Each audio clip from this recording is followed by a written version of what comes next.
On June 6, 1944, before sunrise along the coast of Normandy, the story of the black soldiers who helped liberate Europe in World War II began another defining chapter,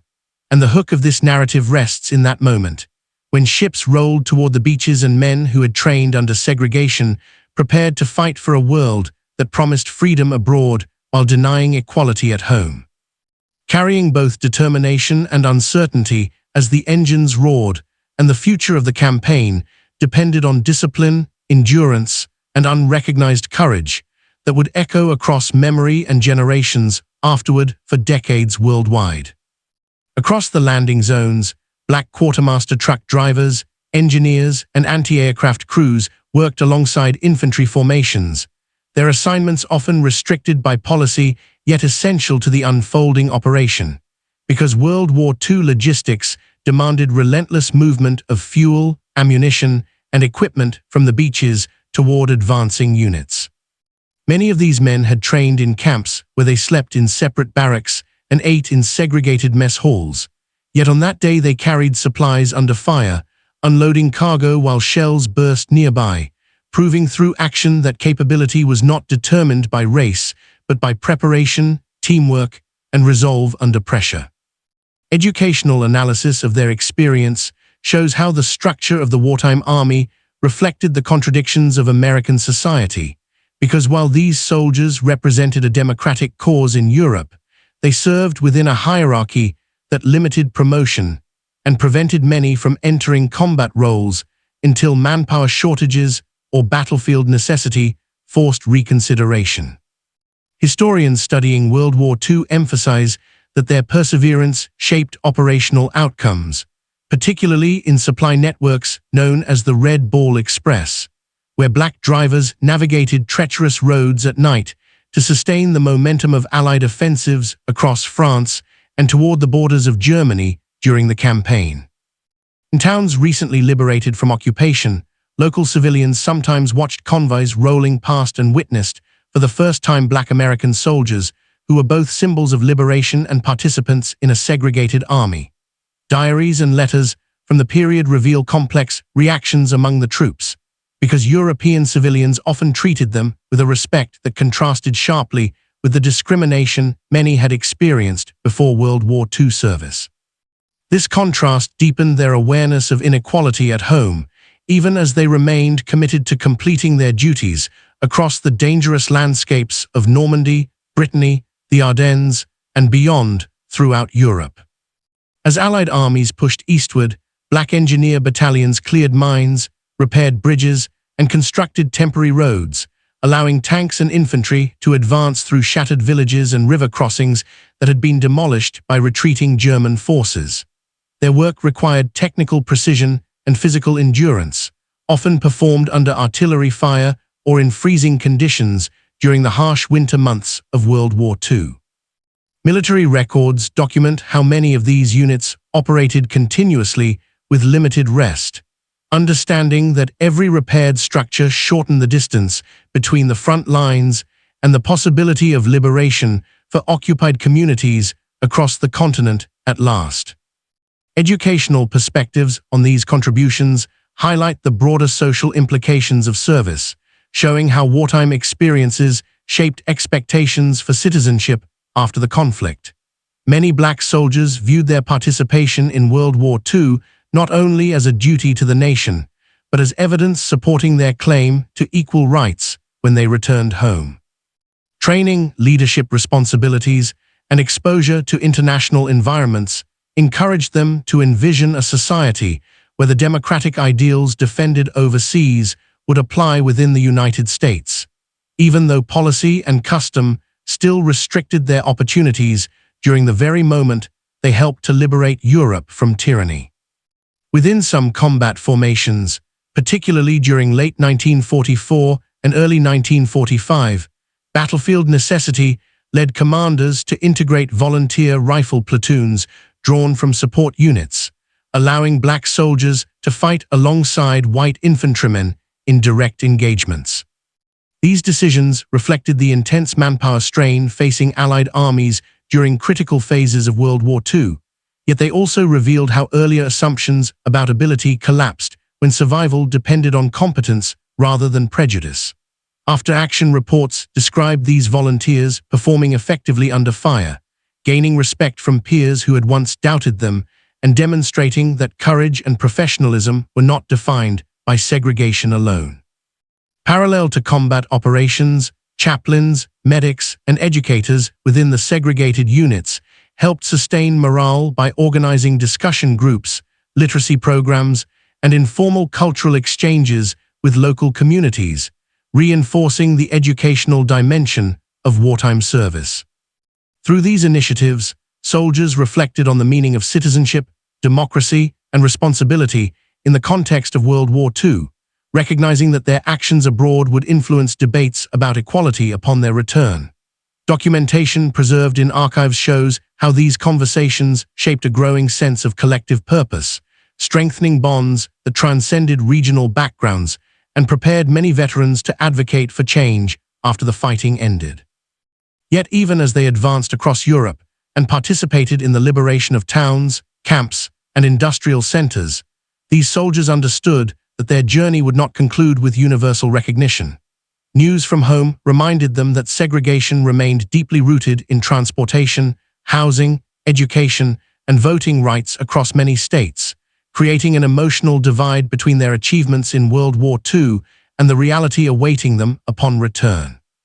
The knowledge that they might liberate others while remaining restricted themselves intensified the moral weight of their service, adding complexity to the pride they felt in wearing the uniform throughout the conflict.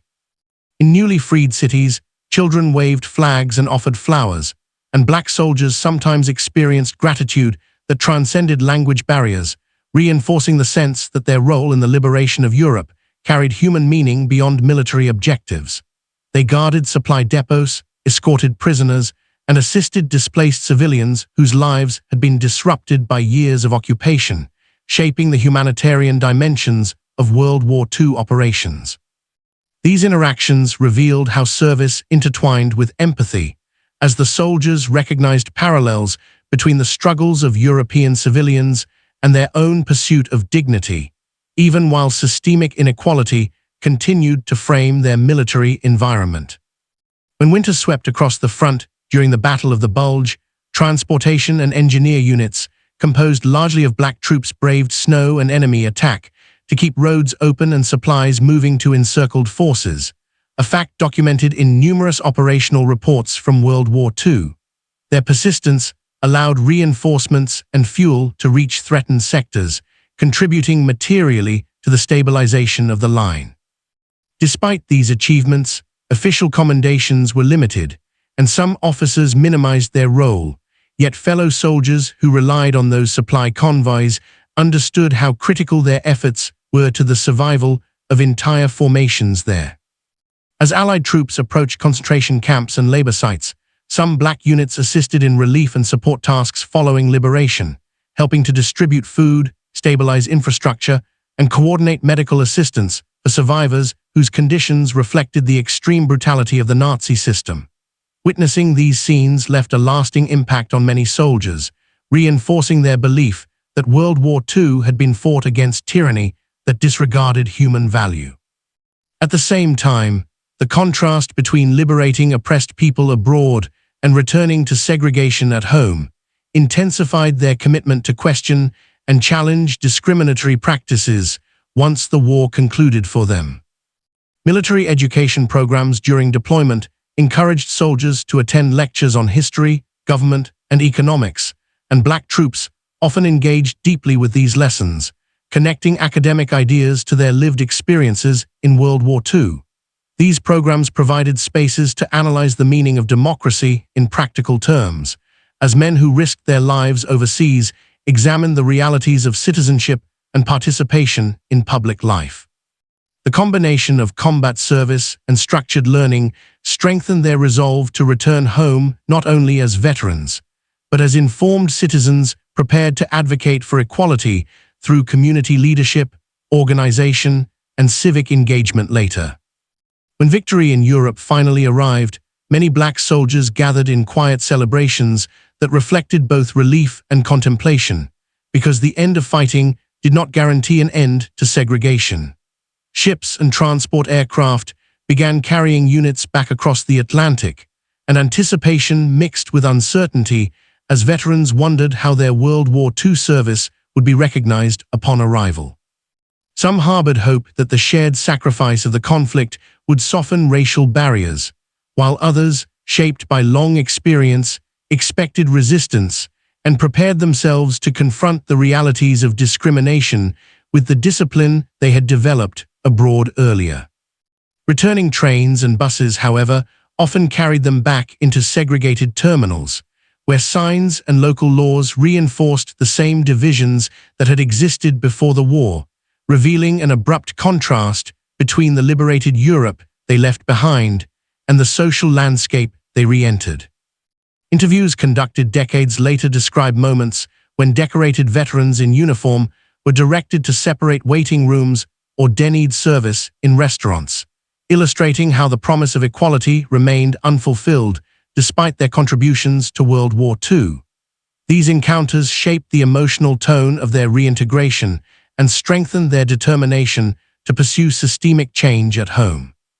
Some veterans applied newly acquired technical skills to pursue education under emerging federal programs, enrolling in colleges and vocational institutions where they often faced both opportunity and discrimination. Their presence in classrooms broadened discussions about citizenship, history, and the lessons of World War II, as they shared first-hand perspectives on leadership, cooperation, and sacrifice.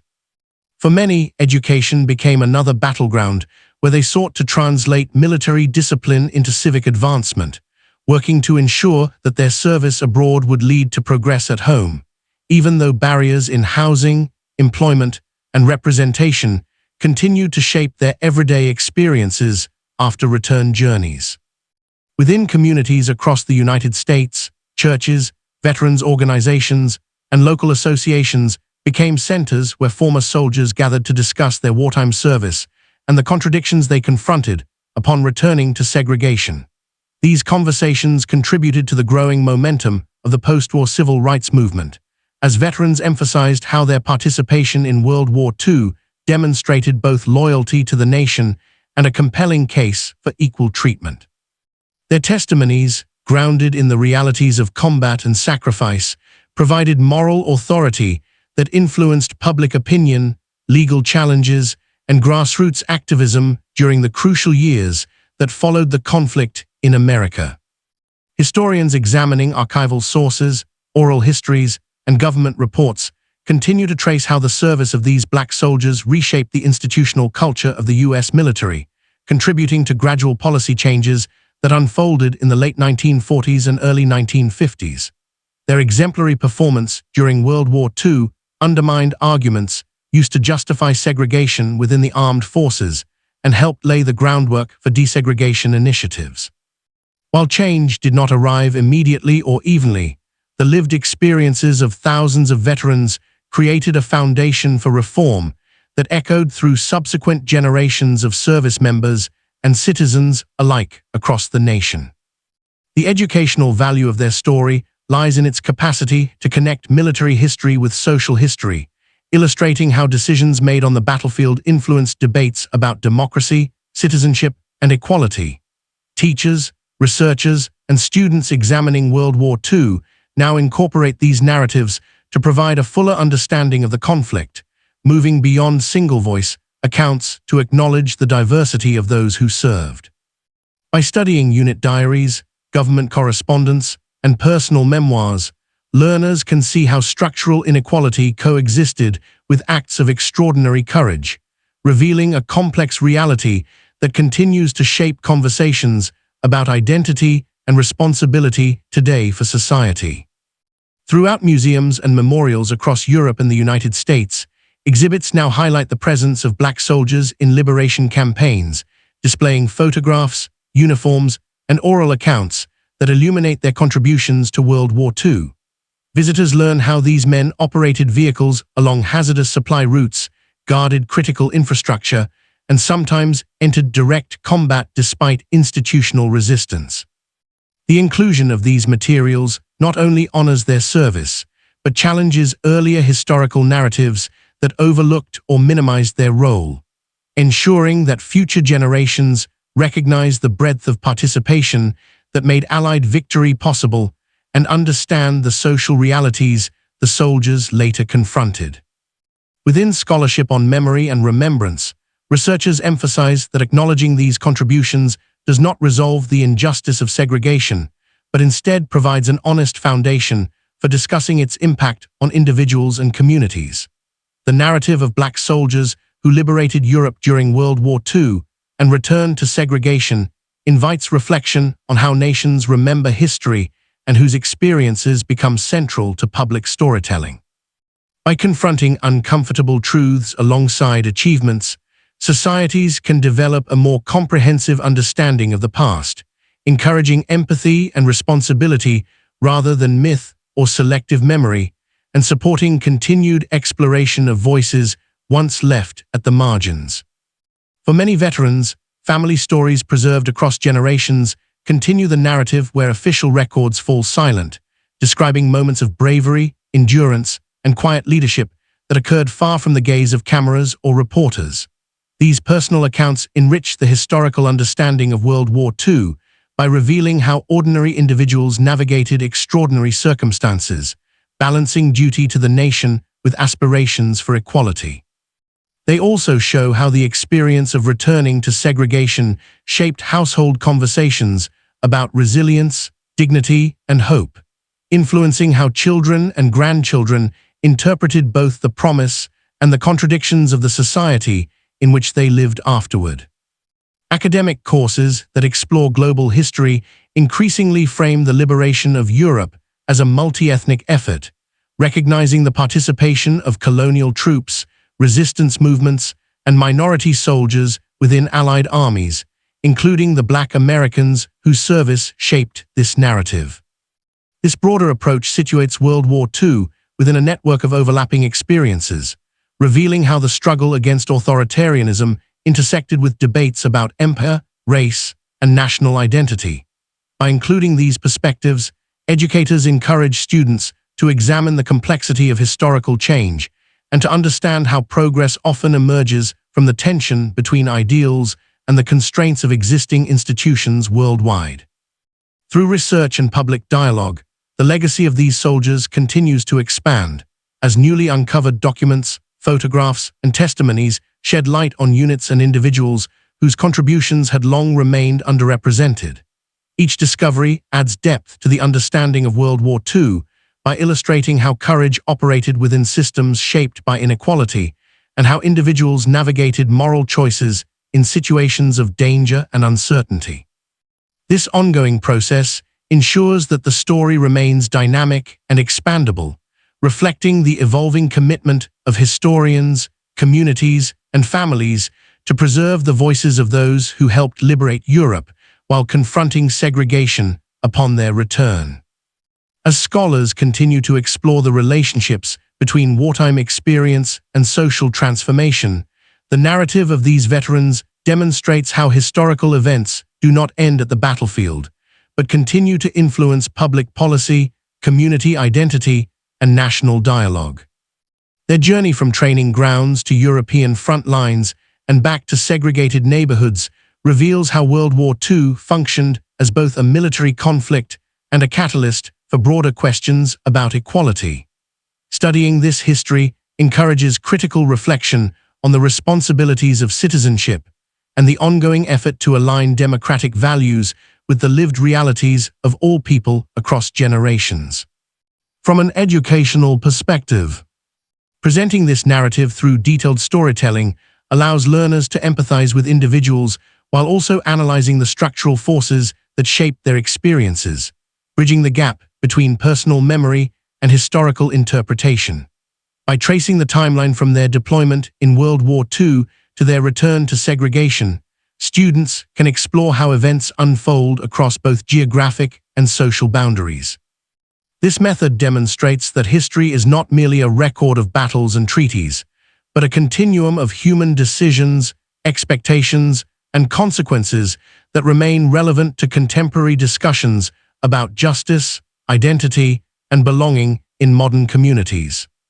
The narrative continues to unfold as researchers connect wartime service to later achievements in politics, education, business, and cultural life, where many veterans applied leadership skills developed during the conflict to strengthen their communities. Their participation in civic organizations, school boards, and advocacy groups demonstrates how experiences from World War II shaped practical strategies for pursuing change within the constraints of segregation.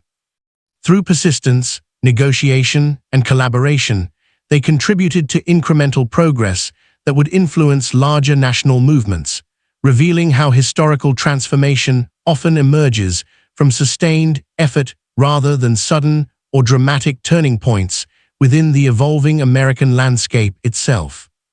Oral histories recorded late in life capture the reflective voices of veterans who recalled both the exhilaration of liberating Europe and the disappointment of encountering segregation afterward, yet many expressed enduring hope that their service would inspire future reforms. These testimonies provide invaluable educational resources, allowing students and listeners to engage directly with individuals who experienced World War II as both a battlefield and a moral testing ground. Through their words, the complexities of duty, identity, and resilience become vivid, deepening the understanding of how personal narratives contribute to broader historical meaning and collective memory within our shared heritage today. As this narrative continues to expand through research, conversation, and remembrance, it remains anchored in the specific experiences of the men who crossed oceans to fight for freedom while living within a segregated system. Their participation in the liberation of Europe during World War II demonstrates how individuals can act with integrity even when institutions fall short of their ideals. The enduring relevance of their story lies in its invitation to reflect on responsibility, courage, and the ongoing pursuit of equality, while leaving space for future discoveries that will deepen our understanding of this complex and evolving history for generations. The narrative remains open, carried forward by educators, historians, and families who continue to uncover records, share memories, and reinterpret the events that shaped these lives, ensuring that the story of the Black soldiers who liberated Europe and returned to segregation continues to grow within public consciousness. Each new detail builds upon the foundation established during World War II, expanding the collective awareness of how courage and contradiction coexisted within the same historical moment, and keeping alive a living archive of experience that invites further exploration, reflection, and understanding as the ongoing chronicle of their service unfolds into the future. In university research centers and historical institutes, scholars analyze payroll records, transportation logs, engineering reports, and unit correspondence to reconstruct the daily routines of segregated units whose work sustained military operations during World War II. These documents provide insight into how schedules were organized, how equipment was allocated, and how responsibilities were distributed across segregated command structures. By studying the technical details of bridge repairs, conv, timetables, and supply movements, historians can better understand the practical significance of these soldiers' contributions while also documenting the structural barriers they faced within the institutional framework of the wartime army. Family historians and community researchers play a crucial role in extending this narrative beyond official military archives, as they collect oral histories from relatives, neighbors, and local veterans whose memories preserve details absent from formal records. These conversations often reveal how service in World War II influenced family identity, shaping values related to work, perseverance, and civic engagement. In many households, photographs of fathers, uncles, or grandfathers in uniform became symbols of pride and resilience, even when the recognition they received from broader society remained limited or delayed across the years following their return. In cultural history studies, researchers examine how literature, music, theater, and visual art reflected or ignored the presence of Black soldiers in World War II narratives during the decades immediately after the war. Early films and novels often omitted their experiences, reinforcing a narrow public memory that centered other perspectives while sidelining theirs. Over time, however, artists and writers began revisiting these overlooked stories, creating works that foregrounded the tension between wartime heroism and post-war discrimination, and contributing to a growing cultural acknowledgement of their role in both the liberation of Europe and the struggle for equality at home afterward. Museums and commemorative institutions continue to expand exhibition programs that highlight the service of segregated units, collaborating with historians and families to curate displays that integrate personal testimony with material artifacts. Uniform insignia, maintenance tools, convoy maps, diaries, and medals are arranged to illustrate how everyday tasks during World War II carried strategic importance. Educational panels explain the realities of segregation within the Army while also emphasizing professionalism, discipline, and excellence, allowing visitors to see how these soldiers shaped the course of the conflict, even when denied full recognition by the institutions they served. Public history initiatives, including traveling exhibits and community presentations, bring these stories into schools, libraries, and local heritage centers, ensuring that students encounter the narrative not only in textbooks, but in interactive spaces that encourage dialogue and reflection.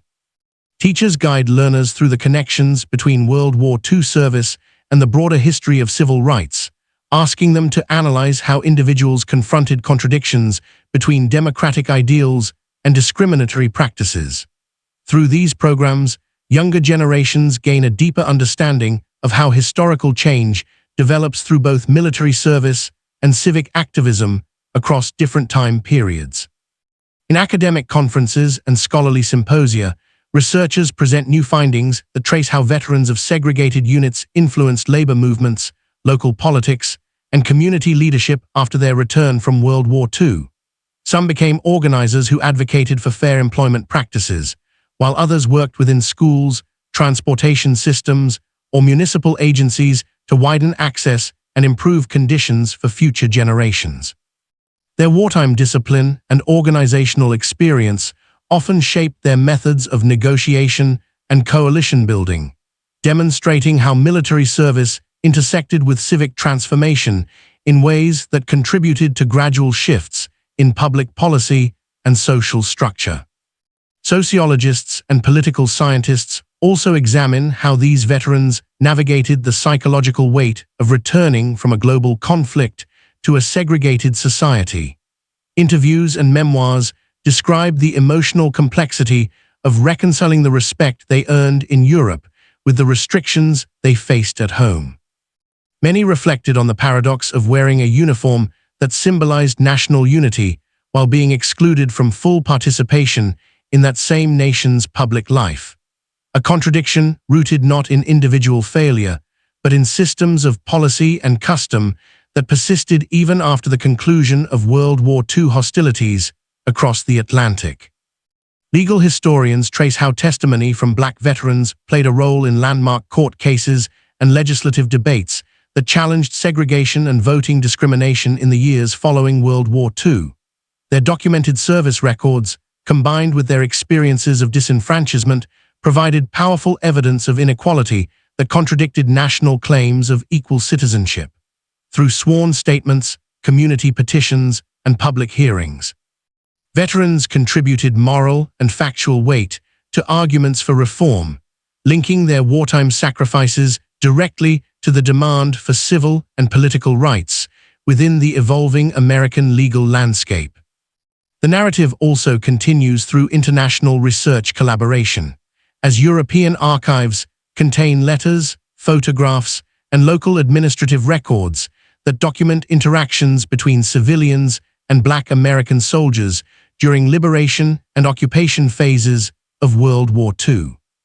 These materials reveal how local communities perceived them, how friendships developed across cultural and linguistic boundaries, and how individual acts of kindness, cooperation, and respect contrasted with the institutional segregation of the U.S. military. By combining American and European sources, historians construct a more complete and interconnected portrait of the wartime experience across continents.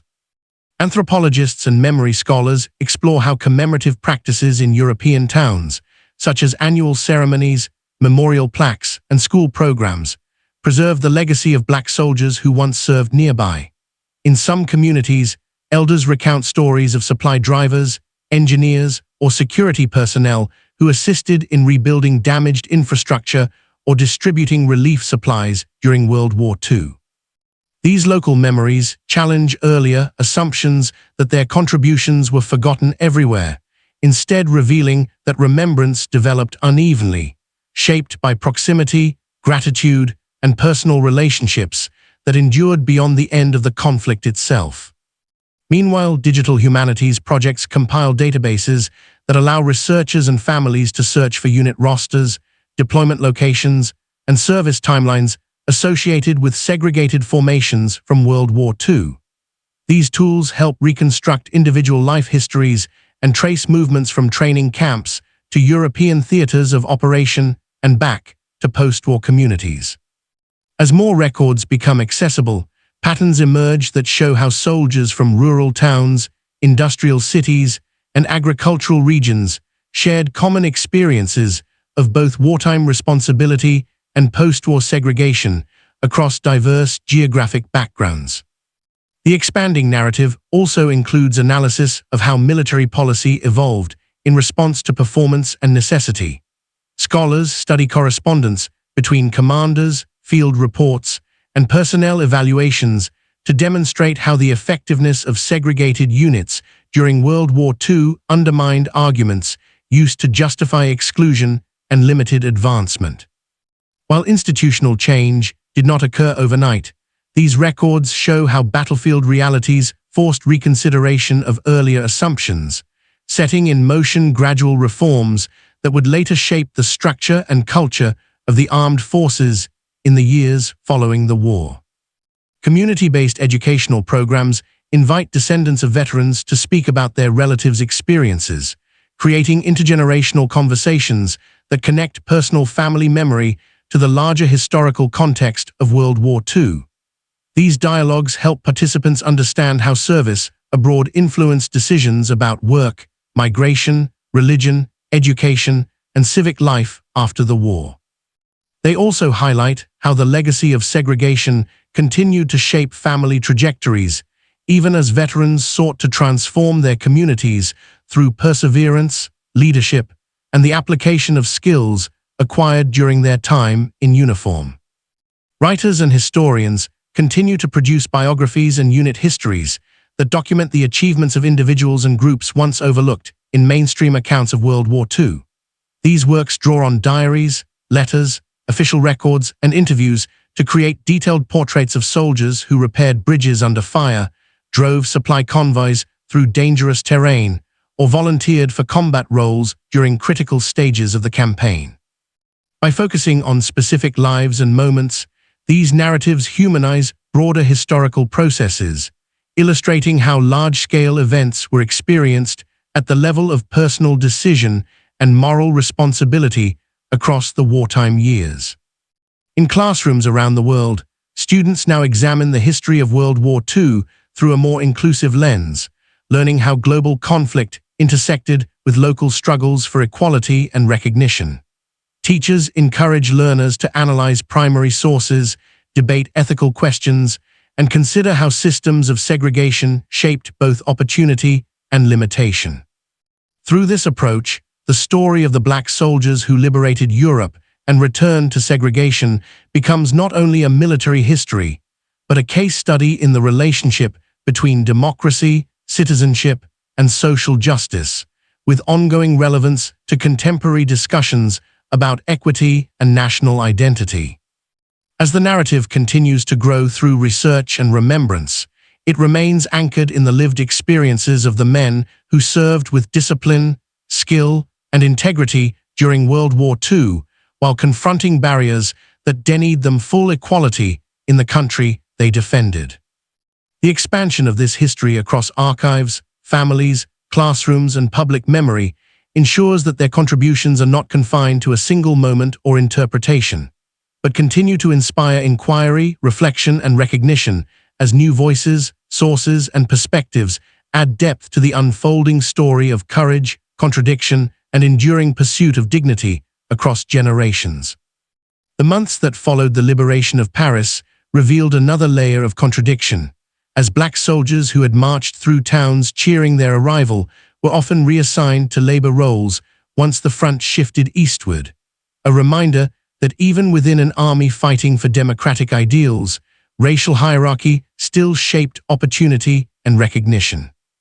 In World War II, these men continued their duties with discipline and resilience, unloading ammunition, clearing mines, guarding supply routes, and transporting fuel across dangerous roads that snaked through snow-covered forests and shattered villages, because they understood that every crate delivered and every bridge secured contributed directly to the survival of frontline divisions pressing toward the German border. Their work rarely appeared in official war photography or celebratory newsreels, but officers in the field increasingly noted that without these units, armored columns stalled, infantry advances slowed, and logistical chains fractured under the strain of winter operations and constant movement. As the Allied armies pushed toward the Rhine, the Battle of the Bulge demonstrated just how indispensable these soldiers had become, because when German forces launched a surprise offensive through the Ardennes in December 1944, manpower shortages forced commanders to call for volunteers from black service units to reinforce frontline rifle companies. Many of these men had trained for combat, but had been denied the chance to fight, and now, under emergency conditions, they were reorganized into provisional platoons and integrated into white battalions, a temporary suspension of segregation that revealed both necessity and capability in the harshest environment of World War II.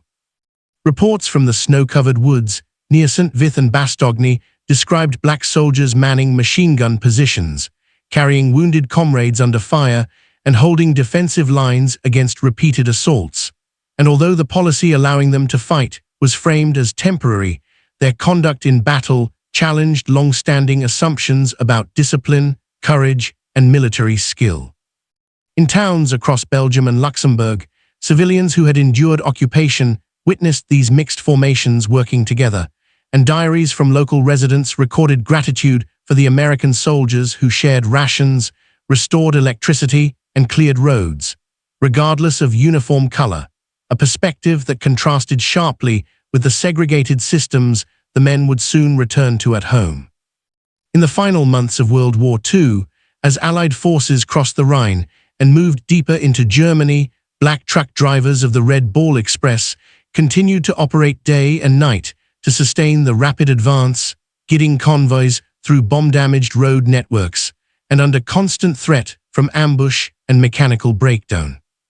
Their convoy discipline, maintenance routines, and field improvisations became case studies in military logistics, and instructors later used these experiences to illustrate how supply operations could determine the tempo of a campaign as decisively as tank strength or artillery firepower.